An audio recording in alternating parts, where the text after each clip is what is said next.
The rain brought voices no one wanted to hear. It was a thick, oily rain that seeped through the gaps in the windows and made the floorboards creak with the same cadence as a muffled breath. The road that led to the old Carvalho Farm did not appear on modern maps. Those who passed by said only that they felt a cold that went through to the bones, a weight in the palms of their hands that could not be explained.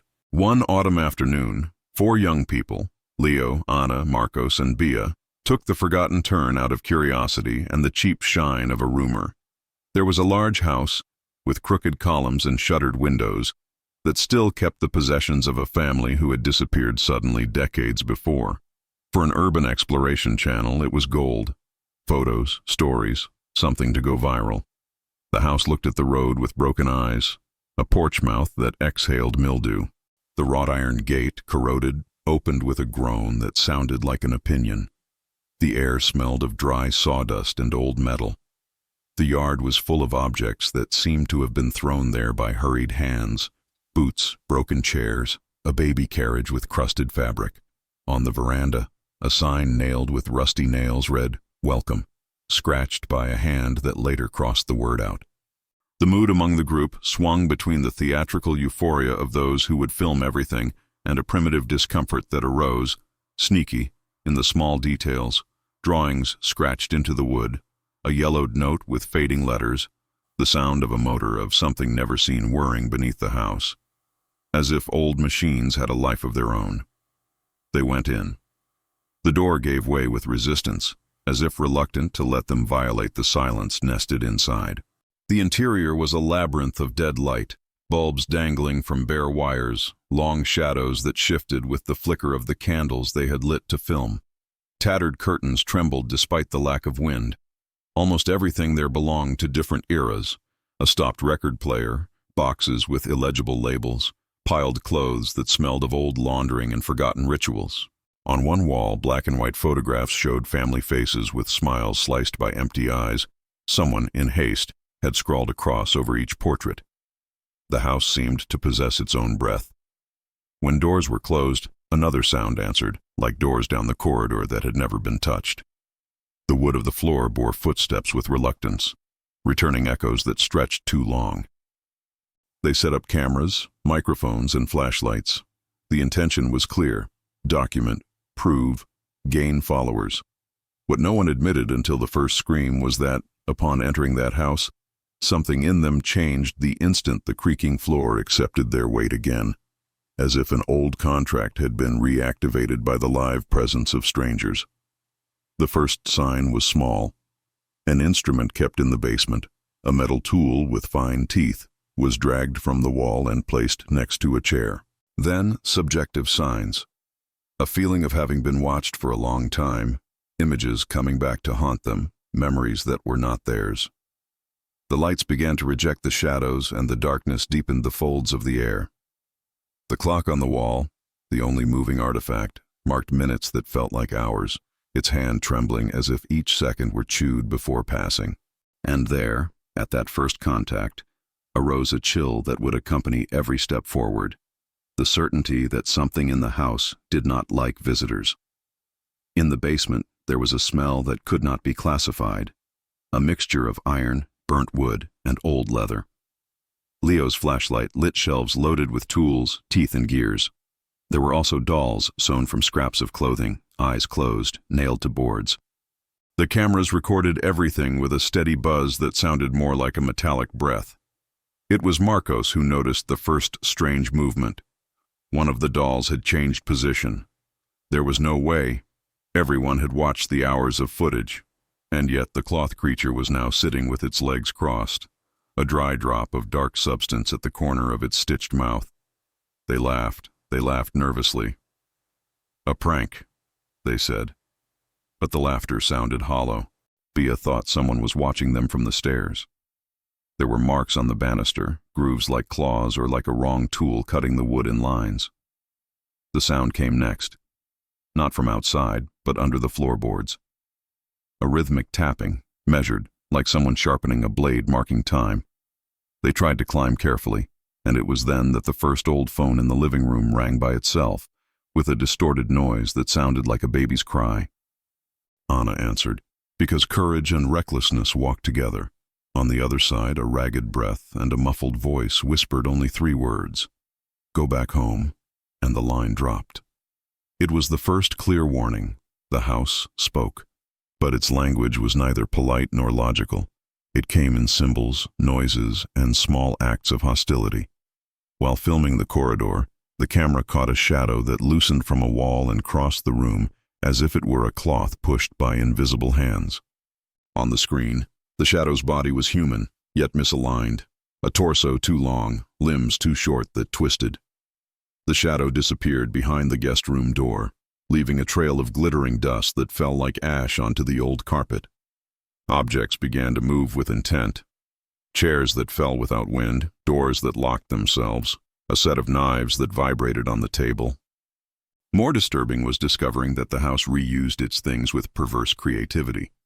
Household instruments were rearranged into forms reminiscent of traps. In one scene, Bia's camera showed a track of saws stained and aligned on the floor, as if awaiting footsteps. It was a deliberate threat, a warning that the house's architecture could become a predator with a will of its own. Tension rose until, late at night, a sharp noise cut through the calm.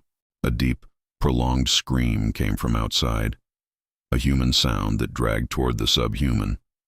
They all ran onto the porch and saw, by the weak light, the silhouette of a hunched figure pushing something covered in cloth, something that looked like a body or a skeleton remade into flesh. The figure raised its head and, for an instant, its eyes flashed with a reflection that was not fully human. Metal embedded in the face, stitches crossing the skin, and a smile that seemed fastened with screws. They took a step back, the cameras trembling, knowing that what had been only a feeling had become a physical presence. Horror ceased to be suggestion and became aggression. As they ran inside, the porch door betrayed them. It shut suddenly and locked with a click that sounded like a sentence. Someone or something out there, or in here, had decided not to let them leave. The house breathed around them, heavier, hungrier. The sound of the saw, those fine teeth grinding, began to approach, first as a whisper, then as a promise. They did not yet know how long their footage would continue to record, but they knew the night had only begun, and that the first manifestation had been a warning of what would come, a veracity fed by fear. The next morning, if the pale, yellowed light that filtered through the slats could be called morning, the cameras showed something no script could have predicted. Among the dust on the shelves, they found a bound notebook, covered in dry leather and tied with a wire. In the margins, incomprehensible scribbles. At the center, a series of entries dated across more than half a century. It was a record, not of domestic events, but of rituals and orders. The handwriting in many places seemed to be from several hands, a steady clerk's script, another shaky and misshapen, as if someone wrote with the pressure of one holding a knife. Reading the first lines was a blow. The notebook narrated with methodical and horrifying precision the origin of a curse rooted in that property. According to the author, an old blacksmith from the region had, a distant generation ago, been betrayed by the community. Accused of strange practices and of tending the dead, he was expelled and, when he died, swore revenge. He offered his skills to transform wood and metal into instruments that resembled humans, and gave soul to those objects through an odyssey of rites. These objects, the notebook wrote, devoured human warmth and returned echoes. It was not merely revenge, it was a macabre contract, re-signed each decade with fresh blood. But there was more. Among the entries, a family, the Carvalhos, which the property's original owner bore as a surname, tried to negotiate with the blacksmith and use the pact for their own benefit. Document by document, the history showed how the house's lineage came to create, conserve, and feed the horror. Apparently, the Carvalhos offered visitors and sinners as tributes. In return, the house guaranteed relative prosperity. This is what the notebook described: a cycle of sacrifice and consumption that perpetuated itself, carved into the boards and beams, conditioned by entailed symbols and marks that resembled wounds. One of those marks was clearly present on the facades, an emblem combining a saw symbol and a crooked cross, a sign that here business was done with violence. While they leafed through it, they found old photographs of smiling people who were later crossed out and signed with dates of disappearance. There were also domestic keepsakes transformed into records of rituals, a cradle marked with symbols, a set of plates with a circular incision in the center, candles used to trace a modified pentagram. The notorious facade of normality hid a logic of sacrifice. The house was not just a home, it was a horror production machine, calibrated with precision. The revelations became personal when they found familiar names. Leo saw in a shaky hand his grandmother's date of birth, followed by a note. Offer refused. Anna found a photograph that strangely resembled her own family, and beneath it an annotation. Reserved for future generations. The notebook began to look like an order list, each entry recording who had been chosen and why.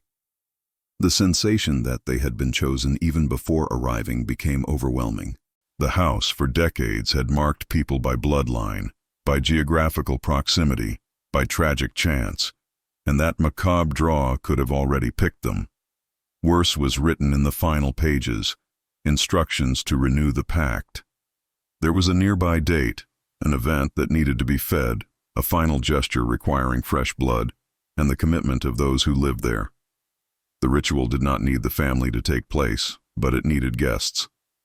Visitors, the notebook recorded, were the fuel that kept the house active. Each attempt to escape, each attempt to expose the house, increased the cycle's veracity. The curse, therefore, was less an entity than a system, a contract offering power in exchange for flesh. When they closed the notebook, they were enveloped by a cloistered feeling. They finally perceived that the initial signs were not accidents. The house had memory, intention, and methodology. And as the truth was revealed, the house's interior showed again its policy of retribution. The objects that had moved before now reorganized themselves with surgical precision. On the main corridor wall, a new symbol had appeared, engraved with cold metal, fresh enough to gleam under the dead light. A sigil that marked not only the place, but fates. They had stepped into a mechanism that not only wanted to consume, but also catalog each victim, turning fear into legacy. After discovering the notebook, the feeling of being pursued changed into active hostility. The house stopped sending subtle signals and began to articulate traps. Doors that had locked themselves now slammed with brutal force, isolating members of the group in rooms separated by corridors that seemed to grow and shrink in length. Every attempt at communication by radio or cell phones met interference. Cut messages, blurred images, voices that returned distorted. The surveillance that had once been camera became trap. Microphones captured words and, in response, the walls returned echoes that manipulated memories. Someone screamed, "My mother," and the house answered with the face of a grandmother described in the notebook. The main staircase, which they had climbed earlier, changed its geometry. The last step now sat a foot higher than it should, impossible to reach without aid. Trying to circumvent it, Marcos climbed via a side gap. The floor under his feet gave way with a sawing sound, and he fell into a smaller cellar, isolated, where red lights blinked over machines that fused iron, leather, and bone. His companions' cameras recorded his fall and, for a few seconds, showed Marcos decentered, not in pain but distinct. His eyes looked inward with an expression of emptiness that did not return when they tried to reach him. Every hour, the house collected the occupants' memories and reconfigured them as emotional traps. Bia found, in a box, a dress that reminded her of her childhood. Except the dress smelled of someone she had lost years before. When she touched it, she saw, for a short instant, the vivid image of a chorus of voices whispering secrets no one had been meant to know. Anna, alone in the room that had once been the guest room, heard footsteps enter beside her bed. When she shone a light, the shadow of a figure sat down, inclining with a grotesque gentleness that resembled hands made of chains. There was no aid possible. When someone tried to cross a door, the frame pulled back, making the crossing impossible, as if the body were rewinding its will. Psychological wounds became physical. Marcos appeared with marks that looked like burned impressions on his skin, lines following the contour of saws. Each time Bia looked in a mirror, she saw a line beginning to form on her own skin, a superficial incision that, when touched, did not bleed but ached with a rhythmic throb like an engine. These signatures seemed to record a process, the body being prepared for something the house considered natural. They began to wonder whether the house consumed not only flesh but identity, an extract of memories and names that, when removed, left a cold, obedient receptacle. The escalation of terror reached its peak when they discovered a locked room the notebook referenced as the workshop. It was an apartment where tools and remains were aligned ritualistically, a sort of macabre sewing workshop where wood was remodeled to mimic human limbs and metal conferred rigidity. There, suspended in the center as if an altar, hung a mannequin made of tanned skin and metal, with burned glass eyes. Around it, unfinished operations, prostheses dangling, bells that still breathed. The workshop showed, with coldness, the house's purpose, not merely to kill, but to transform, to recycle bodies into extensions of the architecture itself. In a despair mixing rage and survival instinct, Leo tried to destroy the notebook. He tore pages, tried to burn the sheets. But every flame that seemed victorious to him went out as if the house suffocated the fire. The remaining pages changed handwriting, as if a new hand had taken form, cold notes recording the attempts and the progression of events. His action not only failed, but was recorded. The house lacerated the attempt and registered it for posterity, adding to its archive proof of the visitor's resistance. The consequences were irreversible when they realized that for the house, information was equivalent to food. Their attempts to publicize what was happening were used against them. Panicked videos were replayed on the walls in loops, turning their memories into instruments of torture. They saw themselves displayed without control, while the whispering in the walls commented on their weaknesses with voices of many people. That made them predictable. Every fear, every reaction was captured and used to project more efficient baits. Mechanical cords of saws and chains became a symphony. The house, which had once served as a stage for the curious, now operated as a factory of despair. Faces began to fade, not merely from flesh, but from the world's records. Names that were forgotten as if no one had ever spoken them. There was no way back for someone whose presence had been catalogued. The escalation became metamorphosis.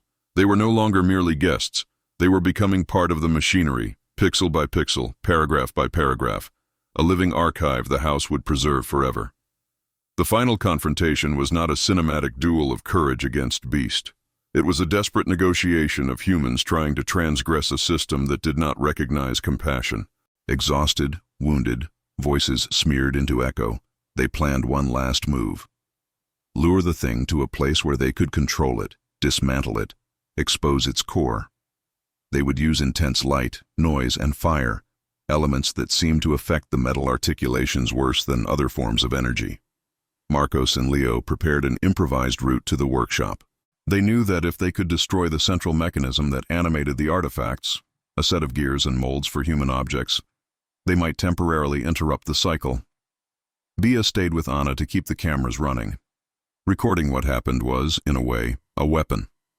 It proved that it existed and made public a contract the house preferred to keep secret. As they drew near, the air changed. A sonic vibration, like stretched strings snapping tight, ran through the wood. The lights flickered.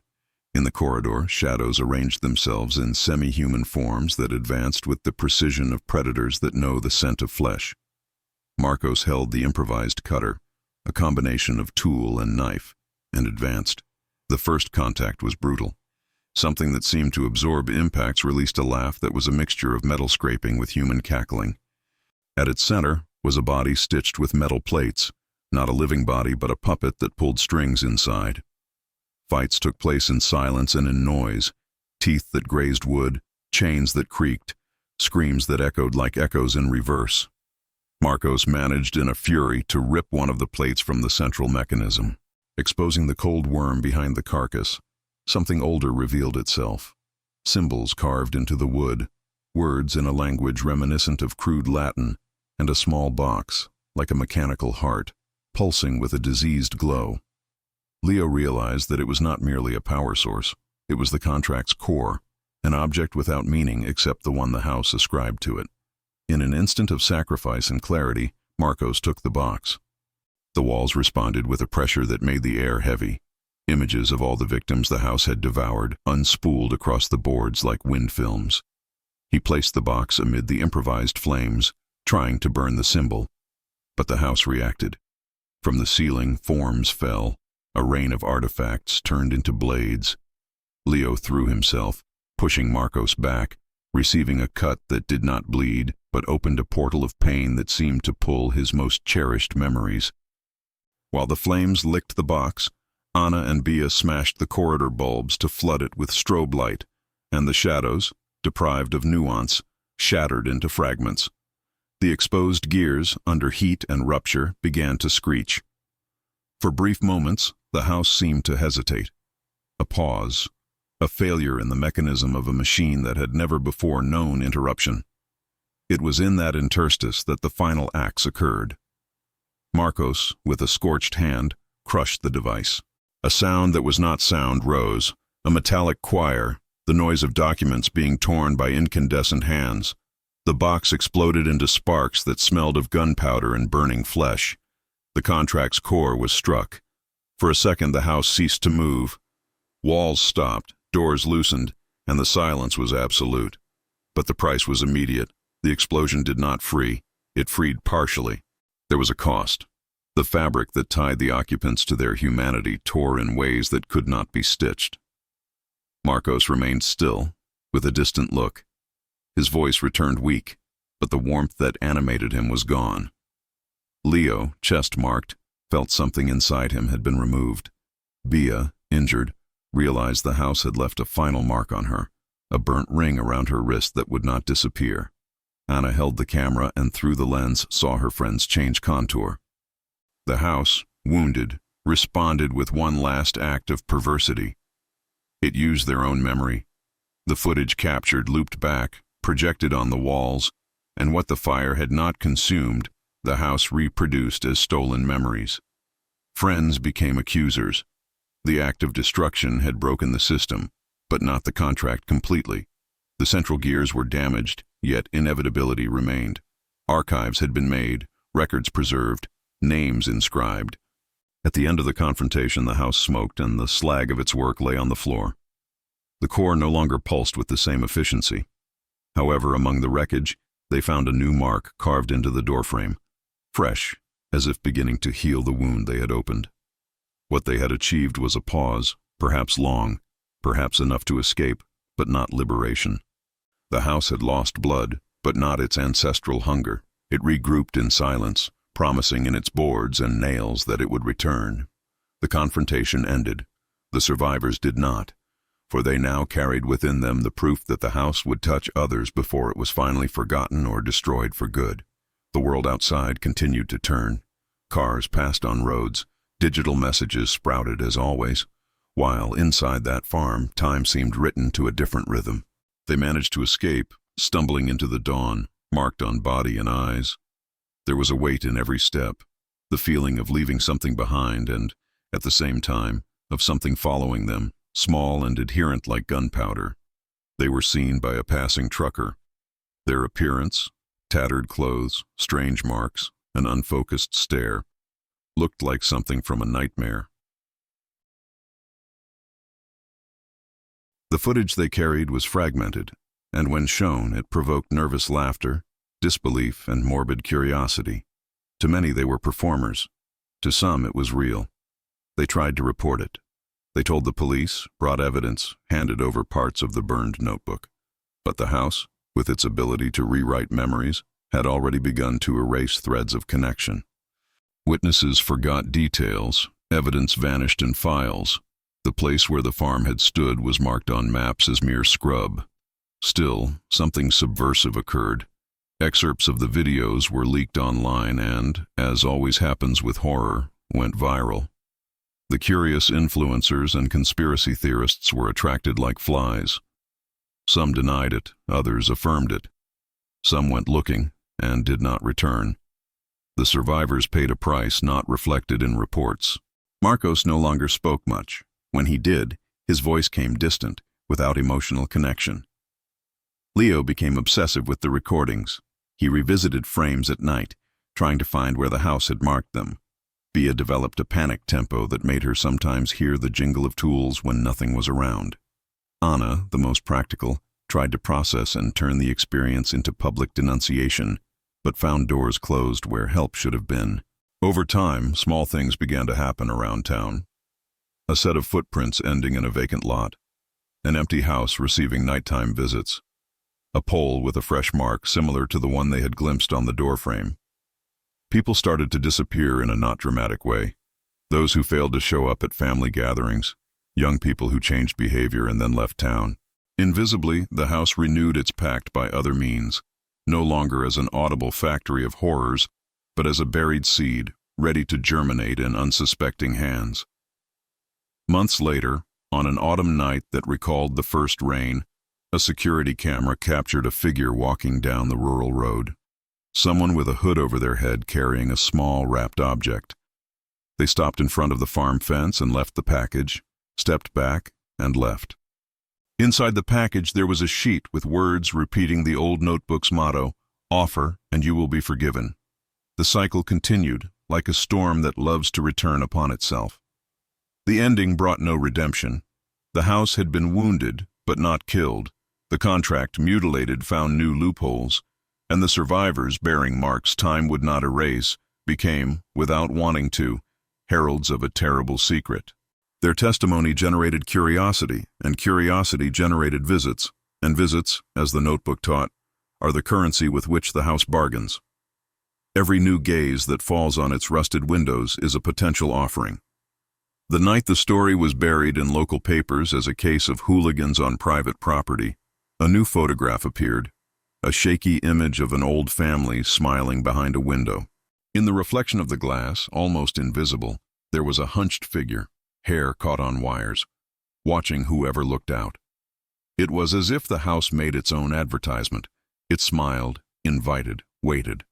And somewhere far away, a child who would grow up hearing the tale might, out of curiosity or fate, pull the forgotten turn of the road and find, once again, the creaking, calling, rusted gate. What remains is the certainty that evil, when it nests in structures made of people and tools, does not need grandeur to be eternal. It is enough for someone to open the door. And in every heartbeat still beating inside those who escaped, there was the memory of something not necessarily seen with the eyes, but felt in the bone, that some places remain hungry, and that as long as there is curiosity and someone to feed it, the house will never run out of guests.